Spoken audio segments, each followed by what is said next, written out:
What up, what up, what up? We are back with another episode. We are live at Radio Row. And look who has come to the table here. We have Sarina Morales. We came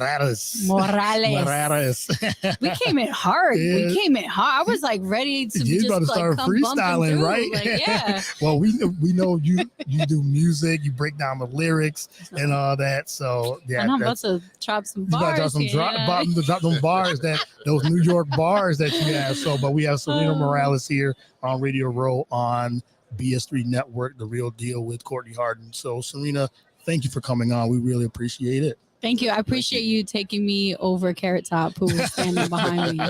I was like, oh, did you want to talk to him? And Courtney so kindly was like, no, it's okay. Yeah, and I was like, oh, okay, thanks. We got to do that. No, we're good. We're good. We'll pass. Yes. So, his Sarina, how have you? Carrot Top. It's the Carrot Top. Yes. That dude was having a day. Yes. Yeah. He was having a Every day. day. Every day he has a day. Every day is a year for him. We're in Vegas, so that's how it is. That's like a 72-hour day. Holy cow. But we appreciate you coming on. I know you said you've been doing some work here, networking and everything else. So how have you been? Congratulations on motherhood too, 6 months ago. Oh, yes. Yes, on that. And how have you been over these last 6 months?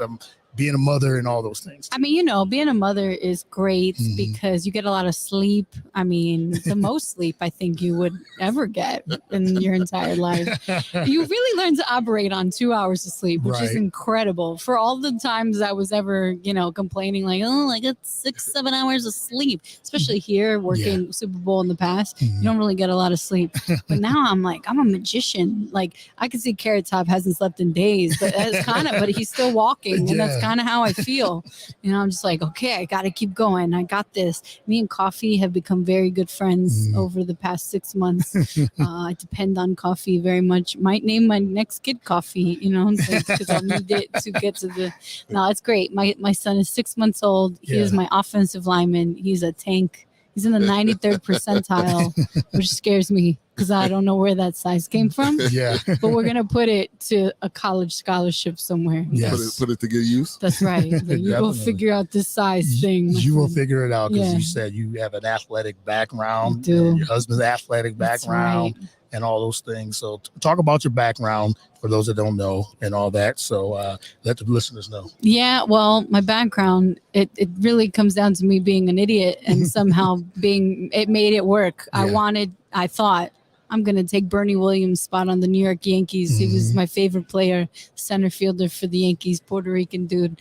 And me growing up in the Bronx, I was like, I'm going to take Bernie Williams' spot on the Yankees. So I did everything in the world that I thought I needed to do to take his spot. Now, I'm a ripe 7-8-year-old at the time with big dreams, thinking this is a realistic goal for me. Right. My parents, very good. Angel, Sylvia Morales, shout out to them because they didn't tell me no. They just said, okay, go figure it out. No instruction manual, nothing. So I'm like, all right, well, I guess I should play baseball and take in a lot of Yankee games. So I did. And I learned a lot about the Yankees. I have a lot of useless information about the Yankees.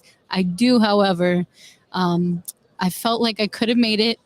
And then I didn't make it, surprisingly, didn't make it to the New York Yankees. And so I decided to go to college and educate myself and study so I could be Yankee adjacent. Right. And that's kind of what Yankee-esque. Yes. Yeah. So then I was like, I'll interview the players and I'll go over here to this side. They don't need to know I played, even though I tell everyone, I'm like, I played baseball for 10 years of my life. But yeah, and then I keep failing into opportunities. That's kind of my life is really like, well, I failed at becoming the center fielder for the New York Yankees, but I did get a great education at Syracuse University at a good journalism Upstate school. New York, shout out. Yes. And then, I failed to get a job outside when I got out of Syracuse, but then I ended up getting jobs or moving abroad. I lived in London for a year. I just kept failing and opportunities kept popping up as I progressed in my life. So it's really about failing and then finding opportunity. Right. That's failing forward. Failing forward. Because if you fall back, you're going to hit your head pretty hard. Right. But failing forward, at least you've got your hands. That's kind of where I end up in a push-up position. Yeah. Right. Exactly.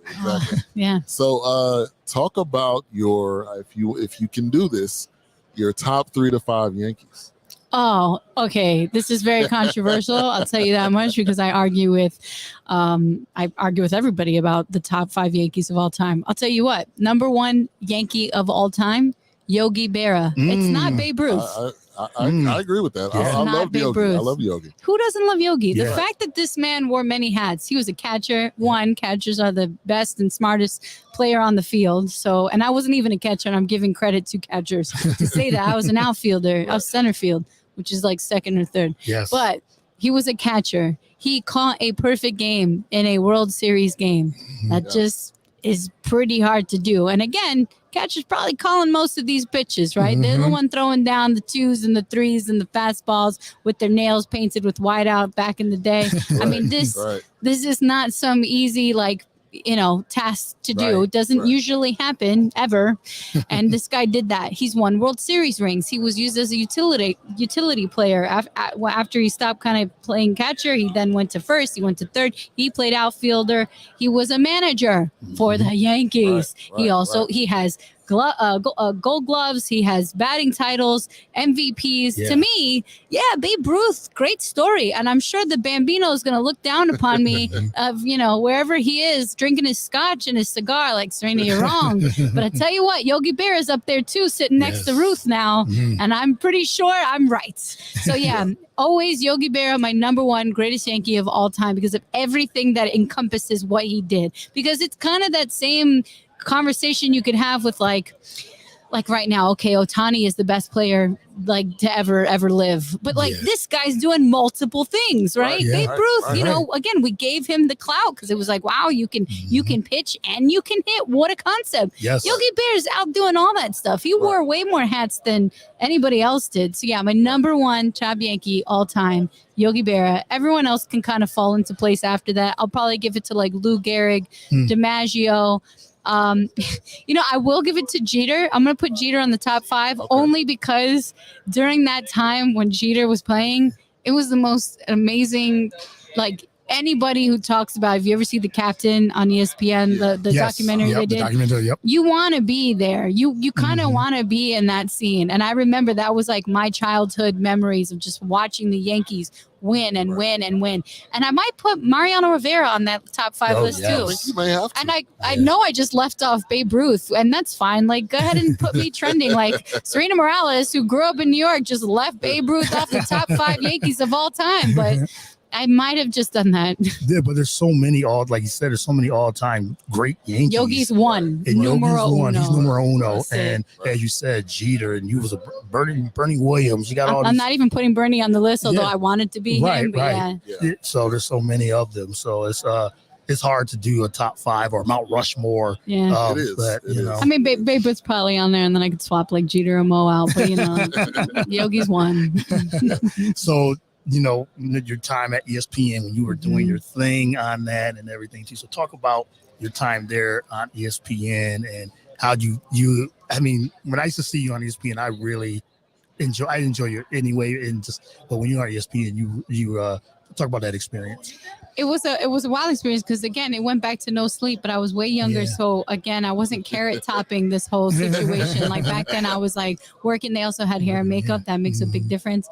When I was at ESPN, it was wild because I had just come from prior National Geographic. So most people who get to ESPN, Ben is over here what? I call your bluff. You good? Yeah. From animals to football. Yeah. It's a That's great my story. success I story. love that No one has it. I'm definitely one of one. And I am Yogi Berra in that category. Yes. Anybody come from National Geographic want to anchor Sports Center?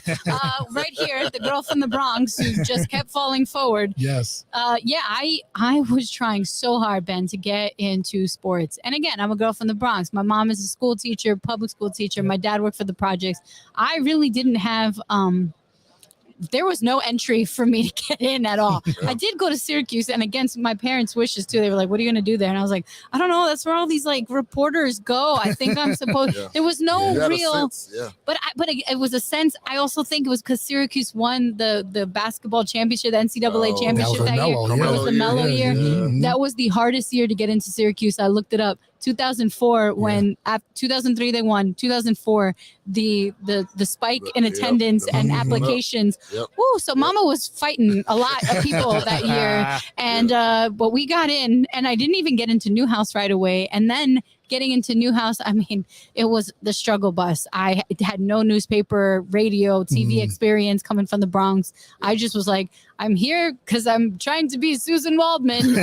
Yes. Show me what to do. My accent was awful. I mean, I thought it was amazing, but my professors told me otherwise. And it was tough. The girl from the Bronx did not fit into what Syracuse Newhouse really wanted me to be.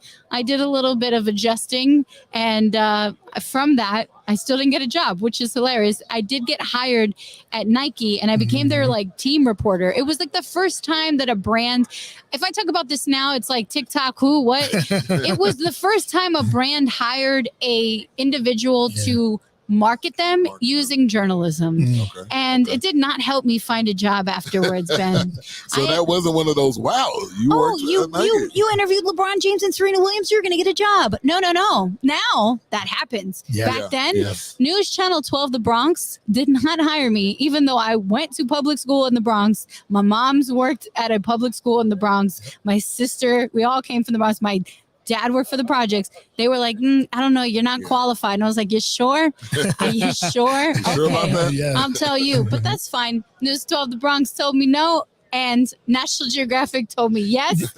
A wild story. A guy I worked with at True TV. I also worked with the Impractical Jokers, which I used to love that show so much. Oh, yeah. But I worked with them, and the guy who was the marketing exec that was working on Practical Jokers, he sat like 2 chairs down from me. He had an office, Hayes Tauber, and he was a huge Yankee fan. This is where Mariano Rivera comes back in. Right. So he used to have the games on in the afternoon, and I'd be like, yo, I didn't realize that you were a Yankee fan and you have the game on. Can I watch the last inning? I just want to see this close out. And he was like, you're a sports fan? I'm like, am I a sports fan? Let me tell you something. So he was like, oh, what are you doing here? I'm like, I can't get a job. I need a job. I got to pay bills. And he was like, oh, okay. So he gets a job at National Geographic. Always remembered me. I randomly was like, hey, Hayes, just reaching out. How's that National Geographic doing? I really didn't have a concept. I knew and respected the brand, but I had nothing. I was going in blind. It was like, oof, like Carrot Top. I just had no idea what was going on. And Carrot Top is catching all kind of strays. Oh, man, I know. I hope he finds me. No, Yes. he probably has fleas. Hayes was like, why don't you come down? I actually have an opening. It's a 6-month job. It's contract based, but if you can prove to us that you are needed, I'll keep you on full time. So I took a risk on myself. I left a full-time job. I went down to Washington, D.C., and I basically had the best time of my freaking life managing the National Geographic accounts. He gave me Nat Geo Wild, which is the animals. And he was like, we're just not doing anything with it. Try some things out. Now, again, I'm still a sports fan over here. Right. So on Sundays, I'm still watching football games. I'm still watching Yankee games. I'm still kind of doing my thing on the side, but I'm the one tweeting and posting things. So Hayes told me 3 things. He said, 1, I know you want to be on camera. If you can figure out how to be on camera, do your thing. It's got to make sense, though. I don't want you just popping up out of nowhere. Right. It's funny that this is happening these days, but it's funny. This was back in the day. Right. 2, have some fun, be creative. Like if sports works because you like sports and it works somehow in here, don't force it, but have some fun. And 3, like take risks. And I took those 3 things and I ran so far that I grew the Facebook page from 300,000 followers to 6 million in 1 year. No paid. How did I do it? I looked at everything differently. I looked at how we take in information from the animals. And I'm like, we always look at these like gorgeous it's the magazine, right? We look at it and we're like, oh my gosh, these are the best photos you're ever going to get of an animal. Well, how about we mix that up? What if we show the back of the animal and we show animal butts instead?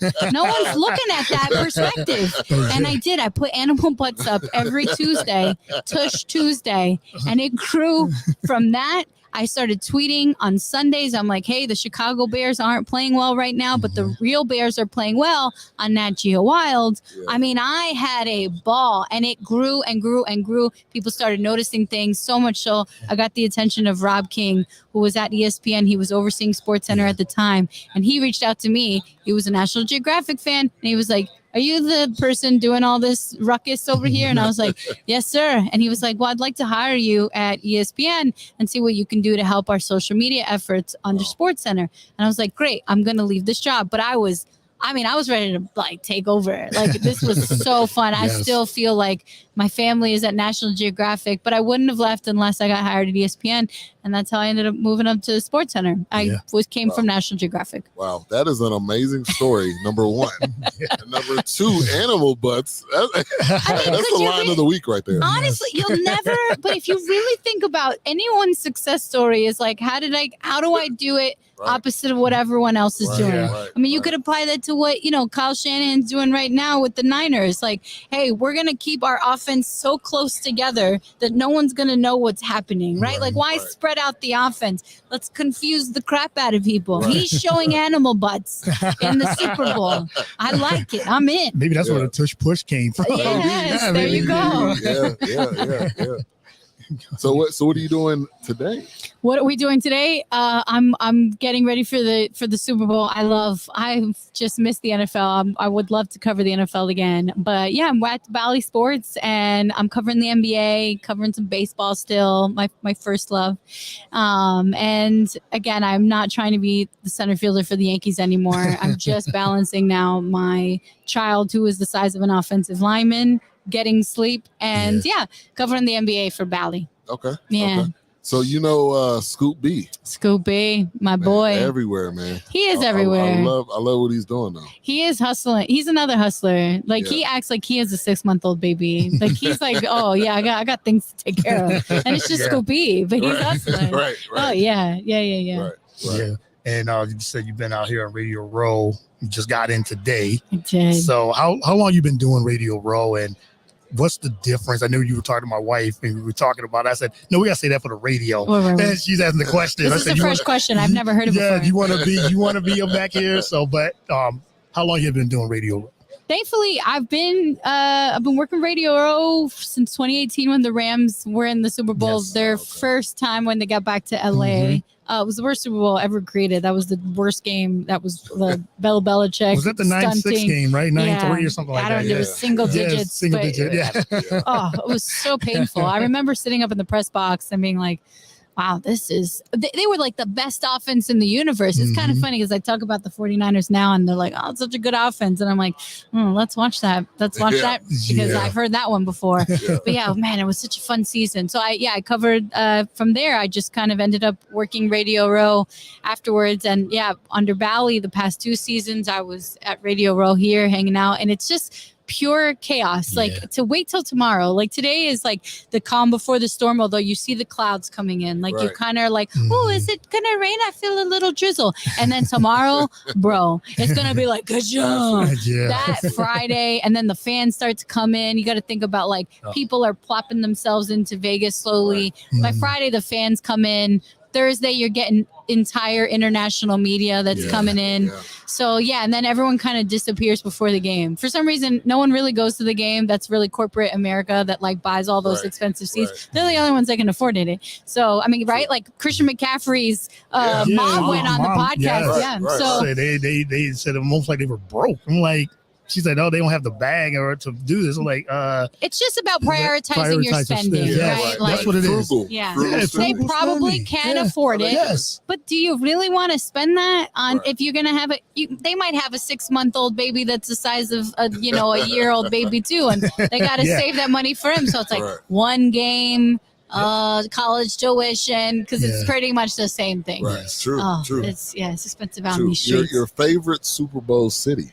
Oh, well, this is up there. I really liked Miami, but the problem with Miami, it was just rainy, which is a Miami thing. I mean, it was like torrential rain some days, and I was like, what am I doing? Like, why did I wear these shoes? Like, what are we? That was painful, but I thought that was a really fun city.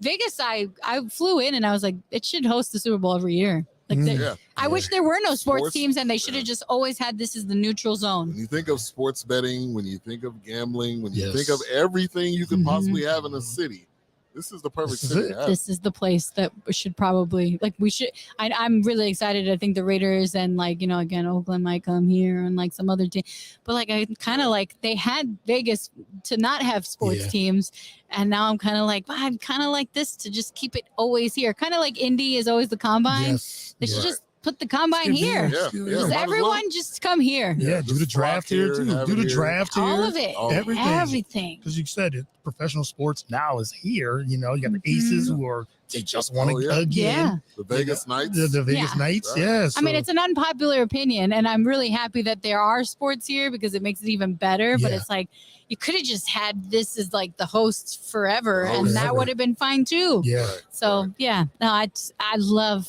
I mean, and also they're used to throwing events. Yes. Vegas is yeah. you need to throw an event for 1,000 people. That's easy. Close eyes. yeah. I'm Yeah. walking backwards. Right. Oh, 50,000. Yeah, no, that's just a little salt on the side. Right, you're not right. even thinking about it. True. And every celebrity would gladly come Oh, to yeah. Vegas. So Mm, yeah, I really don't. Next year, New Orleans. That's a good city. I Yeah. like that. Yeah, That's I'm a good looking forward choice. to that. Yeah. Or there forward should to be that. a warm, you can't come, but the Minnesota Vikings has an amazing stadium. I wouldn't mind, but what are you gonna do in the city? It's cold right. at that and time. it was snowing at that yeah, time. snowing. Yeah. Yeah, you just going from the stadium to the hotel to yeah. No, it's not no- fun.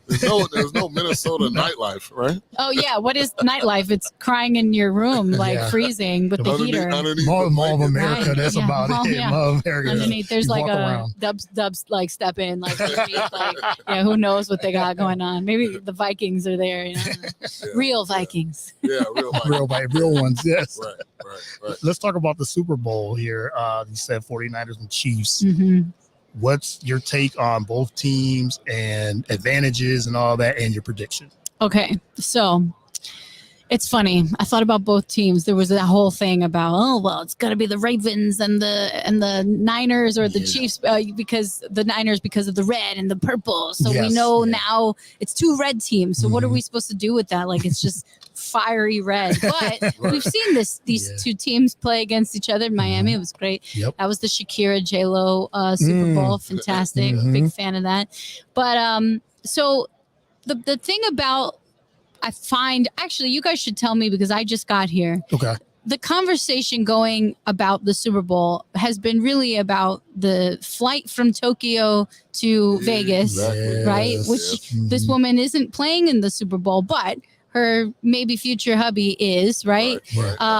Obviously Patrick Mahomes, the Chiefs have been knocked on all season long. Yep. And all of a sudden, look, they're back Mhm. without even thinking about it. So Yeah. you don't really want to sleep on the Chiefs. Right. I understand that. And they Yeah. got the power of Taylor Swift.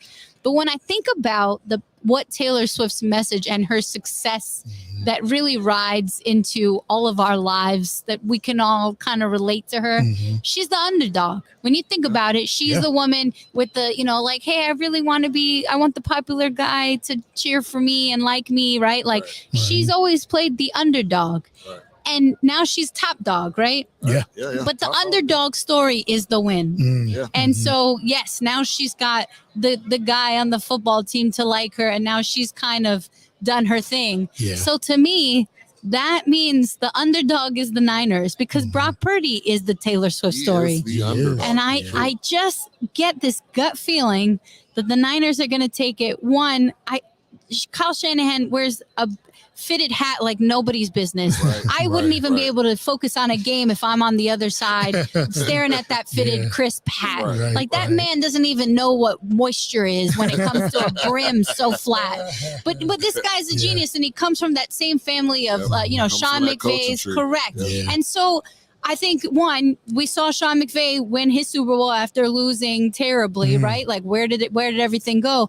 But two, Kyle Shanahan, and I'm sure you're going to hear this a lot, but his offense is basically doing exact opposite of what Sean McVay did when they went to the Super Bowl 2018. So in Right. 2018, it was 11 personnel. Sean McVay disguised every play because it was Robert Woods and Cooper Kupp Yeah. and Josh Reynolds, and they would spread the offense out wide. Mhm. And so everyone was like, well, I don't know where to go. I don't know where to What's go. going on? Right.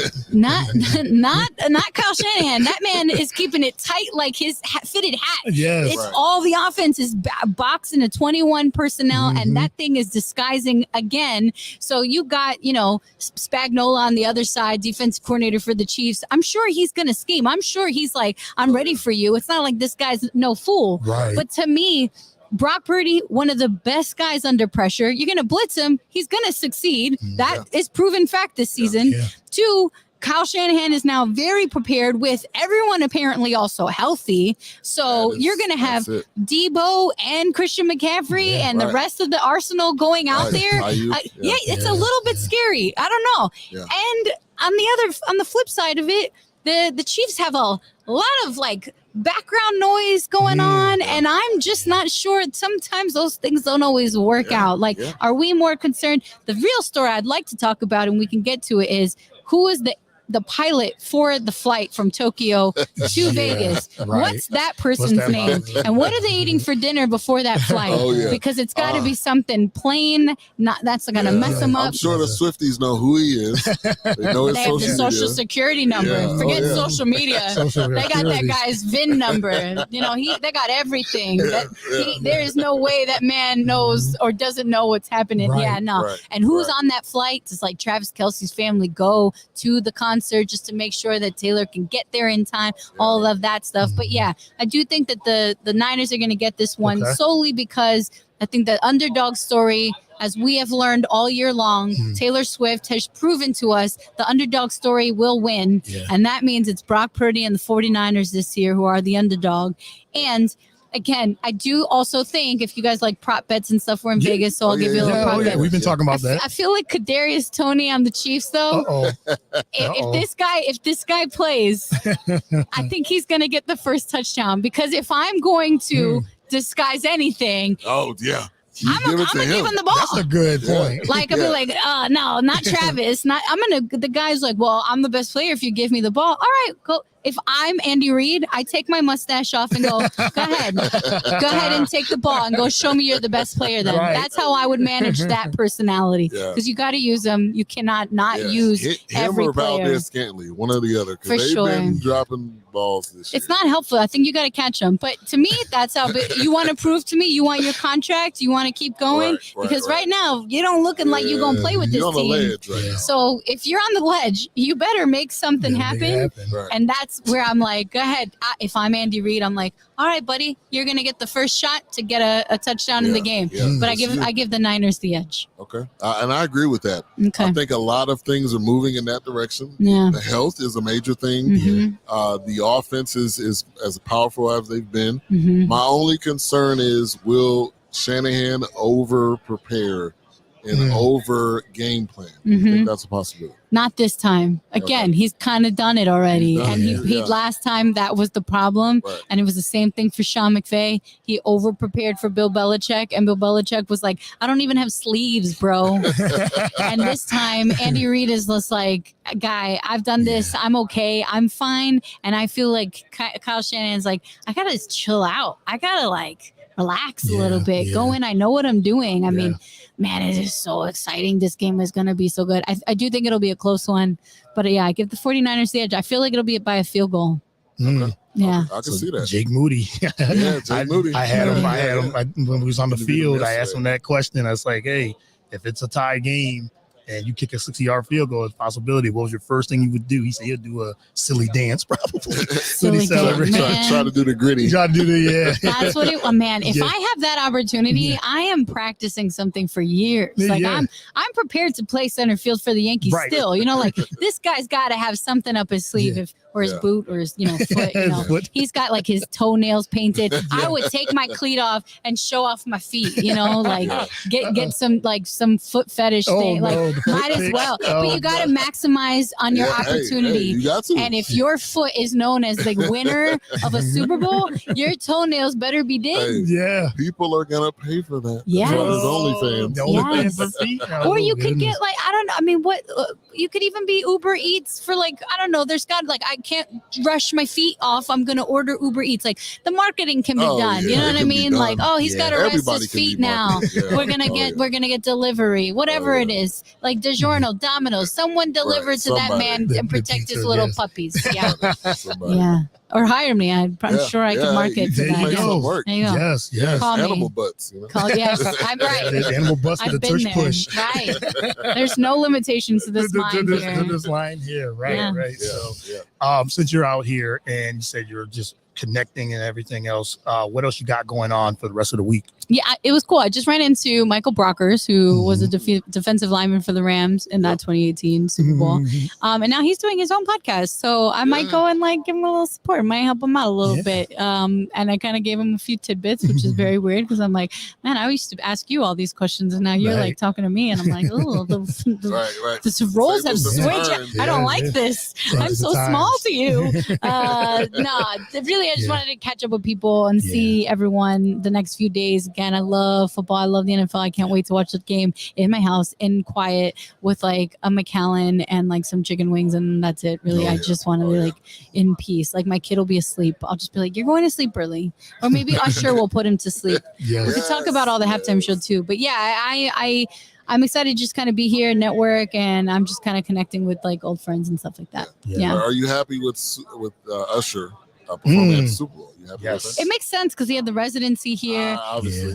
I do feel Great job, NFL. Yeah, and I do think so. This is controversial too, but like Rihanna last year, I was kind of underwhelmed with her performance. Now I realized she was pregnant, but as a woman who was pregnant that same time, I will say, Mama, if you are going to do the halftime show, like go hard or go home. And I kind of felt like, all right, you did okay. I was not. I was. It wasn't anything memorable. I don't remember anything. Man, I worked 17-hour days for Bali, 5 months pregnant, on my feet covering World Baseball Classic. This woman's got the massage, the health, the food, the Uber Eats for a gajillion years that she can have all those things and feel rested. And again, I don't know if it was even that she needed to be the one like orchestrating the whole thing, but like, get some extra dancing going or something. You don't got to put her on a lift either. Like I was worried at that point. I'm like, oh, I'm not comfortable with a pregnant lady up there. Like just figure, I don't know. I was a little underwhelmed. She also carried that show by herself. I would have brought in some friends. I feel like Usher is going to bring in some friends because he is an entertainer. Like, I don't know. Like Rihanna's like, nah, it's about me and my baby. Usher is like, I'm suavecito over here. I'm trying to bring you all in. But he's also like low key, like, I'm trying to think, like, is he going to put us to sleep or is everyone going to have a baby after the Super Bowl? Like, what's happening? What's going on? So that's where I'm like, you got to bring in like a Justin Bieber. You might need to bring in like a Luda. Like, I kind of feel, right? They're opening with, I know everyone's like, oh, they're going to start with, They might end with, I think they're going to end with that too. Like, I don't know. You either start or end with it. You got to start or end with your best stuff. Yes. But in the middle, like, to me, I'm like, Justin Bieber, that's your guy. Yeah. Bro, this is your time to show up for me because they don't make any money either. They don't get paid. They don't get paid. They don't get paid for the Super Bowl. I guess but you get paid a lot of other money. Yes. It's all the marketing. It's all of your, you're going to make so much more money off of Super Bowl that you really don't need to get paid. Although I do think it's kind of, that doesn't make any sense because I'm like, you're doing a ton of work. So like this volunteer act should be a tax write-off of some sort. Because I'm like, bro, you're working though. Everyone sees that. Yeah. So maybe they get a tax write-off. Maybe the government has something to do with the Super Bowl. I wouldn't be surprised. Yeah, something. Maybe that's actually it. You're welcome. So sorry, guys. Shouted you out for your tax write-off. Since you talked to Usher, prop bet, what do you think it will be his first song? I've been going back and forth. Give me a couple. My Way. Yeah. My Boo. My Boo could be. To me, because then like, I don't know, maybe there's like My Boo and like they shot to Taylor Swift real quick. Like, I don't know, like they got to utilize the audience a little bit. Alicia Keys would be great if she came in because she can bring it a little more. I think she's going to bring a little more edge. So I mean, maybe it starts with the piano calm and then it kind of ups the ante. At the end, Lil Jon and Luda, and it's and everyone's like, oh my God. And then it's the second half, and you're like, oh my God. So that's kind of where I see it ending. I like OMG too as a first song too. Yeah. MJ. That would be good. You know what? I would lean that because also that's what I would say if I was performing in the halftime show. Like, oh my God, I'd be like, oh my G, what am I doing? So maybe that's how they picked it out. I think it's gonna be that's my way. That's my pick. Okay. No, forget the way. Forget any way. It's OMG. My way, no way. Yeah, no way. Forget it. That'll be in there, but in another way. Yes. I was gonna ask you, women in sports, and you, like you said, you've done so much. ESPN, Nike, and everything else, Bally Sports. Where do you see women in sports from the media side and just from the women's side to keep increasing the way it's been doing, and what needs to be done to continue that increase on that too? I mean, small question. So yeah, macro answer, right? I got all the answers. Yeah. It's funny. Yes, there's progress. Yeah. I will say this. I might sound like a little bit of a Debbie Downer, but I do find that women in sports are also moving backwards. There's been a lot in my experience on how many followers do you have on Instagram. I say this purely from just people telling me straight up, like, I don't know if you have enough followers. And I did not know that was something that would give me more credibility. I thought going to Newhouse over at Syracuse and spending all my money there was going to give me more credibility. But now it really is like, I find that the shift in how we are taking in information to TikTok and Instagram, movement, I would say, is really changing reporters to influencers. So there might be more opportunities for women if they are succeeding in those spaces. And so I think that is something that could grow. But I also think where is the credibility? Like like a lot of times I find, even like as a mom, I look and I see all these like, my algorithms, all sorts of craze. Like I got like Brock Purdy and then babies, and I'm like, what the hell? It's crazy. And so I find like, where did this information come from? They'll be like, oh, to put your baby to bed, spin 5 times one way and do this, smile at the camera, and they pass out. And I'm like, where did they get this? And my husband will send me stuff too, and I'm like, but who made this up? And so I find that, one, it can open up a space for people who have that magical power to put a baby to sleep. Hey, all props to you. If you're changing the way we get more sleep at night, I'm winning for that. I appreciate it. But really about like credibility, checking your sources and fact checking and all those things, I find that to be a little like kind of in the wind a little bit. It's a little scary. So yeah, I'd love to say positively, women in sports are doing well, but I also find that women in sports might look a little different. It may not be in journalism. It may be in other, like, more personalities for sure. But there's like a weird culture shift, which could be a good thing because it could open up way more opportunities for women in sports. For me personally, as someone who is a journalist, and I'm just kind of finding like where people kind of land. I'm curious, like, and that with so many layoffs in sports right now, like the women who are losing their jobs, where do they land if they want to keep working and things like that? So look, Laura Oakman, who's like sitting just down. I go by and I always say hi to Laura, and she's obviously very supportive of what she does. She basically runs a group called Galvanize and brings women together in sports to help them find support in jobs and things like that. I mean, with women like Laura, obviously there's always going to be spaces and things like that. I do think there's going to be more photographers that are women, because we are finally realizing that women have legs and knees and can carry equipment. Like, oh my goodness gracious, I didn't know we could lift 50 pounds. You're carrying a baby. You can carry a baby. You can't lift that heavy camera. I find that like things like that, technical jobs are opening up more. I find producer jobs are opening up more. I do think that long-term, you obviously see owners. I kind of want to, my hope in sports is that there is a Mark Cuban, Steve Ballmer female in sports that's an owner, but that is hardcore. Like if I had the money, I'd be right there on the court being like, yo, I would, arguing with players, arguing with the refs. Yes, I would be heavily, I mean, if that's where all my money is going, I would be fully invested, not like I'll be watching it like a hawk. So I think once we get to that level of where a woman, like I kind of wish that Jeff Bezos' wife bought a team with the money. She's doing a better thing and like donating it, and that's cool. But I'm like, if she had just bought a team, I feel like she could have hired all the women to run the entire. Imagine Jeff Bezos' wife, XX, buys a team, Right. hires only women to Mhm. run the entire thing. The only men on the field are the ones playing the game. See how successful that team is. I promise you, they're going to win a super world championship, something in the next 2 years. Yeah. But that hasn't happened yet. But that's where I'm like, I love that. Yeah. And there should be. Yes, you get There should be. There are women in that Oprah.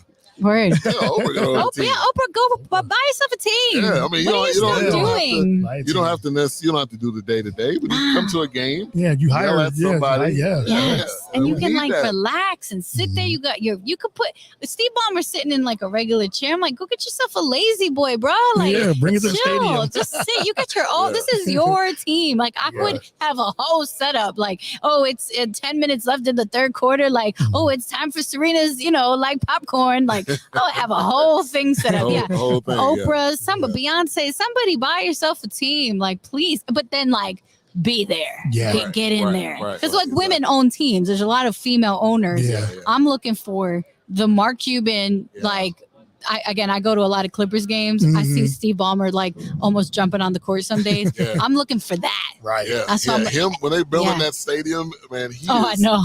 He was yelling about the toilets. When he yelling about the toilets. The toilet. Do you know about opening a new state? If he mentioned this, but like you have to, it's a royal flush. You have to flush all the toilets at the same time to make sure that there's no plumbing issues. I learned this because at SoFi Stadium, they when the Rams were getting ready to open up their new stadium, I was the team reporter for the Rams, and I had found out that like there was one day where all the toilets pretty much get flushed at the same time because they have to check the plumbing and make sure that the plumbing works in big stadiums like that. Wow! Because if everyone's going at the same time, you could have a disaster. Make sure it works. Yeah, fun fact. Yeah. Wow. Yeah. So they'll have that. Just imagine at the Forum one day. They're all flush the toilets at the same time. How many people go, push. All at the same time. Intuit. Yeah. Okay. They'll be into it. I'm looking forward to it. Yeah, literally. Oh, man. Definitely. All right. Well, last question. We got to talk about the song lyrics that you guys used to break down and everything too. Are you still doing that? Season 2 is coming your way. Okay. It's coming your way. They break down lyrics. Talk about that. It sounds exciting already. It is. Yeah, I love it. My podcast that I started with my buddy Scott Spinelli. I went to Syracuse with him. He works at MLB Network. He's a producer there. And him and I always used to talk. I was a radio disc jockey at Syracuse. I was DJ Juice. In the Cuse. It was very cute. And I did the hip hop show. I hosted the hip hop show every Saturday night from 6 to 9 p.m. I was like, the little like pre-drinking thing before people went out. Right. And it was so fun. I played a lot of Usher back then. But yeah, so but since then we've always kind of like talked music. My buddy Scott has a DJ name too. He's DJ Spin Cycle. He's a comedian too, like Spin Cycle, like the dryer. Yeah, it's very dad jokey. But so yeah, it's basically him and I, and we started breaking down lyrics just between him and I. We were like, we should just do a podcast. So we call it That's What They Said. And season 1 is out. It's available wherever you listen to your podcasts, on Spotify, iTunes, the whole shebang. It's also on YouTube. You can find our shows on YouTube. So you can see my face and Scott. And we basically go back and forth. For examples, we break down Shaggy, It Wasn't Me. Yeah. We broke down that song, which to me is the most incredible thing. If you think about it, imagine someone goes, you're like, hey, I know on good faith that you cheated. And then you just go to someone and go, it wasn't me. And they go, all right, well, I believe you. See you later. Like, just fascinating. Right, like that idea. And so we break down, Shaggy, It Wasn't Me. We break down, we break down a ton of DMX. Actually, DMX has made our rotation a ton. Well, DMX had a lyric, and he said, I knew she was from the hood because when I met her, she had a scarf on. And I'm like, well, that doesn't mean she's from the hood. I get it's just one lyric. We break, right? What if she got her hair did and she was just trying to wrap it up, or like it's cold outside. It's cold, right? So like we break down lyrics like that, but we even like cover like Alanis Morissette. Like we go all over it's every single popular song that you've heard of. And so this season we are going to bring on guests, and we're going to have some really good guests. And they will get to pick their favorite song, and then we will be the ones kind of jumping in and breaking it down with them. But that'll be season 2 coming soon. We just got the guest list locked in, so we are gonna move forward. I need to be a special guest on there. Awesome. I think what would be your song? I don't know. What songs do you question? There's so many I mean, you think of like NSYNC, Backstreet Boys, and Britney Spears and Mandy Moore, like that teeny bopper time. Yeah. Their lyrics are so questionable because this guy, Max Martin, I believe his name is, he Swedish producer, song lyricist, is somehow writing songs for children about adult problems. Like if you listen to any Backstreet Boy, NSYNC, Britney Spears, I'm just like, yo, I'm worried for y'all. Like you shouldn't be singing about these problems. You're a baby. You're a baby. Right. And she's like, oh, baby. I'm like, you a baby. So yeah. When I listen to that song now, I'm like, turn it off. I can't do it. Yeah. I can't do any of Britney's songs really. Yeah. They play it on a loop. She can't either. Most radio. Yeah, really. She's tired. Yeah, let's juggle some knives. Yeah. Yes, man, the song. I think, I don't know. I mean, Michael Jackson's Smooth Criminal. Annie, are you okay? Are you okay? Like, oh yeah. Okay, like you should name it that song then. They're not Smooth Criminal. Ask her if she's okay. Stop putting her on blast. Right. Leave something me like alone, Annie. Yeah, right. Something like that. Yeah, we did a Michael Jackson song. Yeah, we have 50 episodes in the first season. It was so fun. I love the show. I now actually can't listen to a song normal. Like I'll be like, ooh, what the hell did they just? What did I just listen to? There's a Biggie song. I don't remember the name of it. If I forget the name of it, you got the lyric. It's something you can't say on here. Okay. Yeah, he's got some songs where it's sure does. So I don't know if you do like yes. Yeah, we kind of go. We kind of go there. Okay. The ODB one you did. Ooh, baby, I like. Oh, baby, I like it raw. Yeah, and I was like, I basically was like, this guy has hiding nothing. Like, thank you for being so blunt and telling me exactly what you want. I'm not lying to you. Okay, well then let me know. I'd be prepared here with like a condom or something. Like, I now know what I need to do on my end to prepare for you. But at least he's being honest about it. Yeah. Also, that song is wild because he just repeats the first lyric and or the first verse and the second verse. They're the same exact verses. And I'm like, who passed that? You have so many people investing money in these things. Right. And ODB can just kind of come in, however you want. Spit, whatever. They just gave him a blank I'm pretty sure that man is like, I mean, rest in peace, but like that man was just like, whatever. I'll just come in. Wild story, because he was on the Mariah Carey remix. And that, him jumping on, was it Sweet Fantasy? The remix. We did that as a song, not fantasy. We did the remix because ODB was on. And Wild, I'll tell it quickly, but because we also go back into the stories of like how things happen. ODB came in to the studio because Mariah really wanted to break away from her. Like, I'm a nice, pretty, happy girl. I want to like get into the rap and hip hop culture. That's where she's from. She's a New Yorker, so she wanted that. So she was like, I want ODB. I want him on the track. So he came in drunk as hell, asking for like Heineken in the middle of the night. He did 1 or 2 lines of his verse, passed out, woke up again, and finished it. And it still caused so much controversy. He got paid so much money to like fall asleep drunk in his studio. And yet that is one of the most successful songs that is wild. Under Mariah Carey. That's a great story right there. It is a great story. Me and Mariah go back like babies and pacifiers.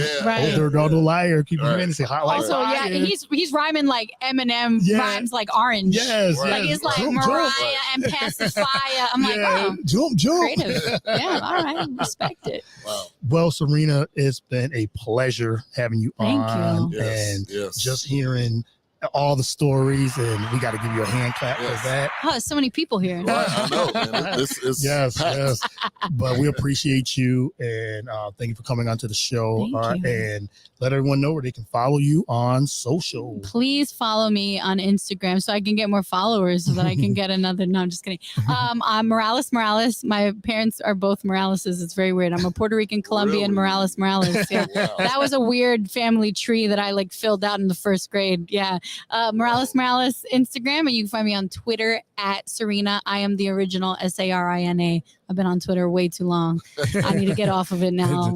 Elon don't want me Twitter there. X. But I was pre-Elon times. So Yeah. Elon. The X, Pre- yes, Tesla. X now. Yeah. X gonna give it to you. So you can Yeah, also there you find go. me on my Yes. podcast where I do talk about a lot of DMX songs, Yeah. and it's called "That's What They Said." And yeah, that's where I'm at. Awesome. Well, we Awesome. appreciate you, and Yeah. we'll have Thank you. more coming up later today and tomorrow. So be on the lookout for more content on BS3 Network, The Real Deal with Cordy Hard. Peace. All right. Peace.